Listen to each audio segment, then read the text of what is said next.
உதாரணத்துக்கு ஸ்வர்கலோகத்துல ஒரு நாள், நமக்கு இங்க பூலோகத்துல 365 நாள். அதனாலதான் நடராஜ பெருமானுக்கு ஒரு ஆண்டிலே 6 வருஷம், 6 பூஜை, 6 அபிஷேகம் தான். காரணம் என்னன்னா, சொர்க்கத்துக்கான தெய்வம் அவர், அங்கிருந்து வந்தவர். அதனால சொர்க்கத்துல அவங்க 6 கால பூஜை பண்றாங்க. அததான் இங்க நம்ம வருஷத்துக்கு 6 அபிஷேகமா பண்றோம். இந்த கால விரிவை பற்றி புரிந்து கொண்டோமானால் அது ரொம்ப சுலபம்.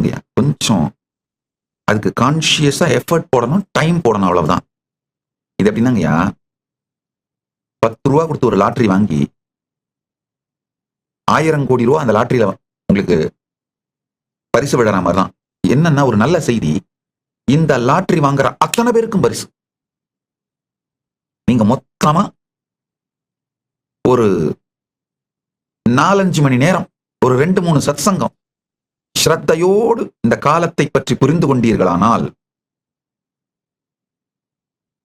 நன்றாக புரிந்து கொள்ளுங்கள், என்னுடைய சத்சங்கங்கள் வெறும் வார்த்தை அல்ல,